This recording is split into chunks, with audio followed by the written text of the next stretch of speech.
The Adventure of Captain Courage. Being the first in the Monday through Friday entries transcribed from the log of the ship Falcon. We invite you to join us each evening at this time as we present the story of an American sailing captain and his ship, whose cargo is action, intrigue, and romance, as it burns across the pages of America's sailing history. And now, starring Ted DeCorsia, we present The Adventure of Captain Courage.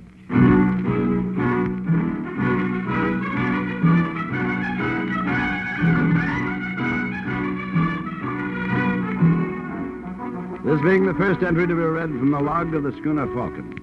2nd October, 1810, Long Wharf, New Bedford. She's as ready as she might be. We could wish for a new set of sail. Those we have are as patched as a mate's work trousers. But we'll have to do. She's not pretty to look at, being in need of paint and general outfitting. But with our first cargo in 6 months, we'll have enough money to put her in top shape. To make her what she really is, the fastest and best schooner on the Atlantic seaboard. All going well, today my mate, Mr. Bragg, will be signing up the crew. The weather is moderate, a pleasant breeze and cloudy. Christopher Courage, master.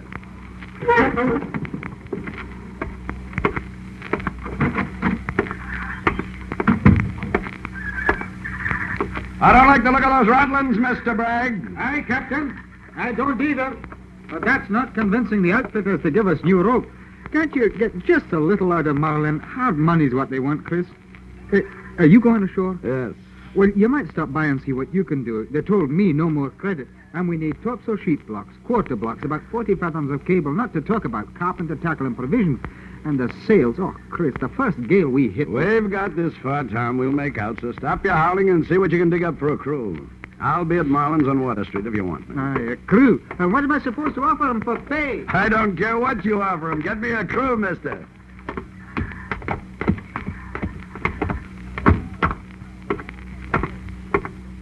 Hey, you. You calling me? I ain't talking to the wind. You know of a ship in these parts looking for a good hand? I sailed bosun last voyage. Things is almighty tight now, though. Haven't felt the sea under me for nigh on to 3 months. Well, then you're in luck, mister. I'm looking for a crew. You? What's your ship? Falcon, yonder. Scurvy-looking barge. I ain't looking for a slaver in a hog pen. She's neither, mister. What's your name? Courage. Christopher Courage. Courage. I wouldn't have judged so by the cut of you. Now step aside, mister. I'm late for an appointment. Walk around me, then. Mister, I put on a clean shirt this morning. I don't want it fouled with your blood. Oh, Captain, dear, I love you for saying that. You shouldn't have done that, mister. I like you better, Christopher Courage. The last man I hit like that stayed asleep for 2 days. You need some help, Chris? No, thank you, Tom. Now, mister.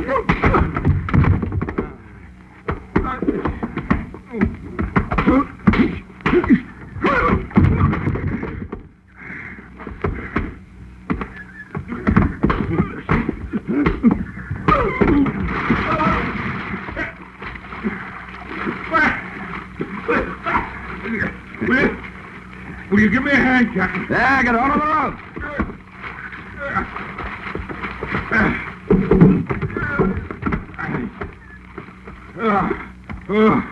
The water's very wet and cold this morning. That helps to cool a man off. I'm obliged to you. I haven't enjoyed a fight as much for a long time. I like your name, Captain. And I like you. I always wanted to serve under a man who could whip me. If you've no hard feelings, sir, will you sign me aboard? I've no hard feelings. What's your name? Silas Davenport. I got me papers. What do they be? Where's the Falcon bound? I was on my way to find that out. Well, it doesn't matter. I'd like to be with you. Tom! Aye, sir. This is Mr. Davenport. You can sign him on as bosun. Am I going to have to fight him first? Not today, mister. I had enough today. One thing, Davenport. Aye, sir. As you can see, Falcon carries no guns. Letters of marque to make a privateer come expensive these days. $20,000 it costs from the last I heard. That's true. I want you to know the risk when we sail. I'll take the risk. And happy, too. Good. You can help Mr. Bragg round out the crew. I'll be back later. Aye, aye, sir. Hey, Captain. I'm sorry I got your shirt dirty.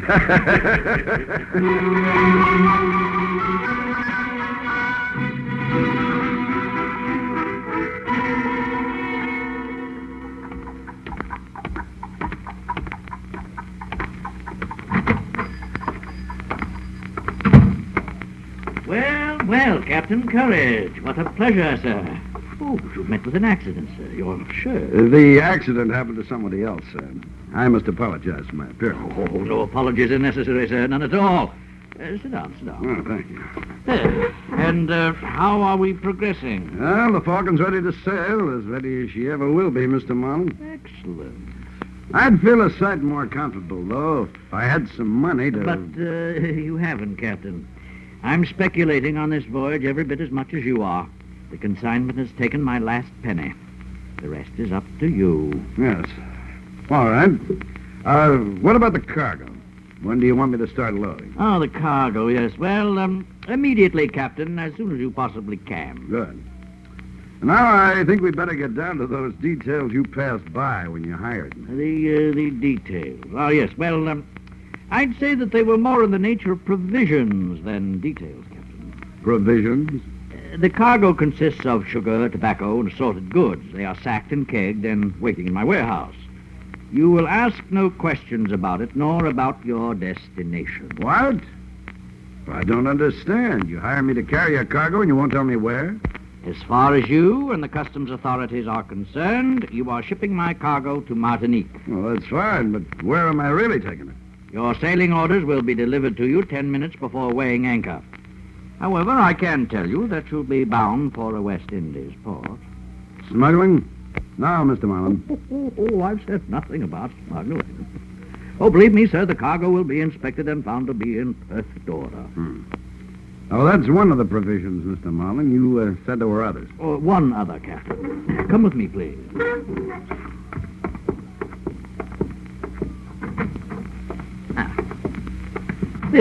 This is my other provision, sir. My niece, Miss Nancy Marlin.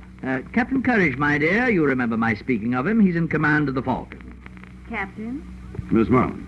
She will be a passenger aboard your ship. No, sir. No? I am not carrying women on my ship, Mr. Marlin. I'm sorry.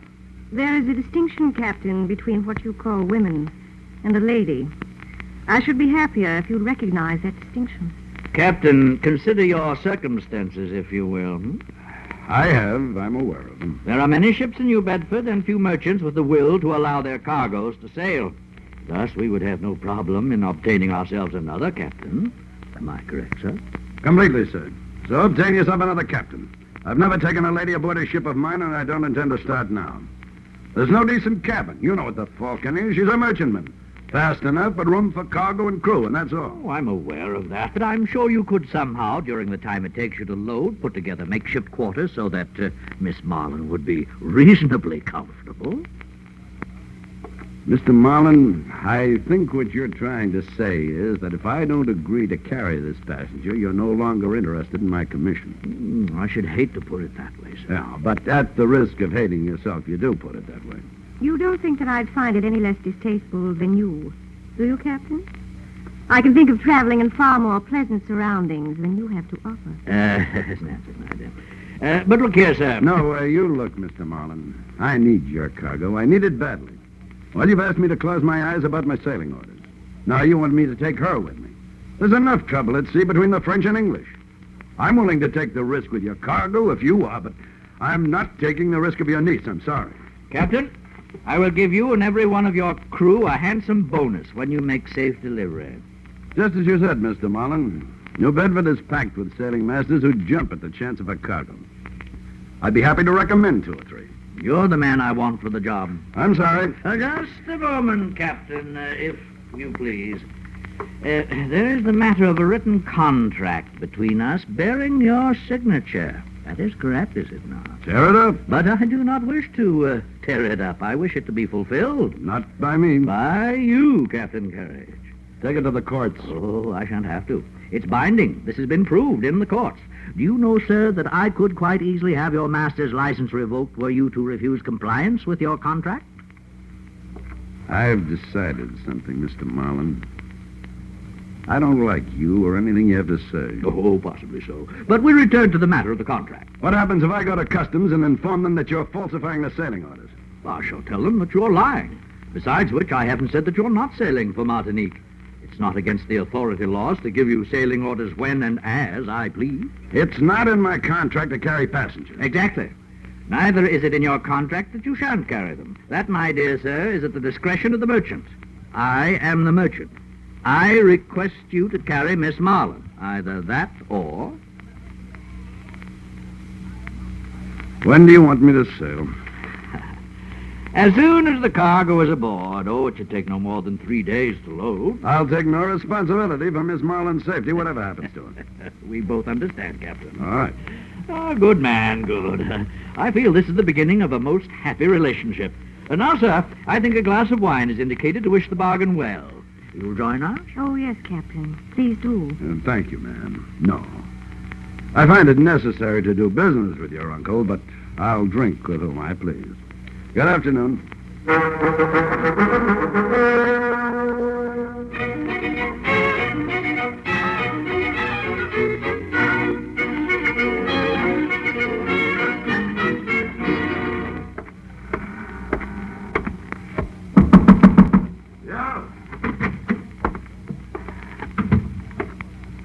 Evening, Chris.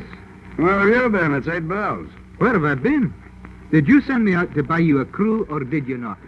And how many pints of rum did you pour into yourself? Oh, now, Captain, it takes talk to get a crew. Friendly talk. Oh, the men want to feel their mate's one of the lads. Yeah, I made him feel that. Besides that 8-man Davenport, we've got a starter of 19 and a ship's carpenter among them. Not enough. We need 40. We sail on Friday. Well, it's more like how many more we'll be lucky to get. I had 8 more ready to sign on till they saw a lovely falcon, and they wouldn't have none of her. Tom, I want 40. Well, it won't be easy, Chris. The falcon's no screaming beauty, the new, and there's not many good men in New Bedford to be had. We'll find them. Oh, there's one other thing, mister. Hey, what's that? A passenger will be coming aboard probably Friday. Well, that's all right. We're going to have to... Yes? Captain Courage, will you kindly get someone to carry my luggage to my cabin? I shall be remaining on your ship until we sail.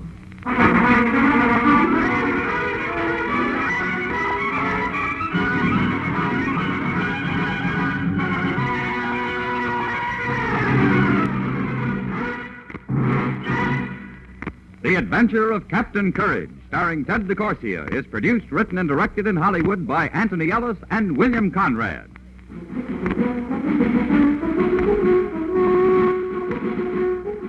Listen again tomorrow night to another in the Monday through Friday entries transcribed from the log of the ship Falcon. The story of a man who filled the pages of America's sailing history with action and romance. Tomorrow night, Christopher Courage is faced with the problem of having to create living quarters aboard the Falcon for Nancy Marlin, the girl who is to have a great effect on the captain's future.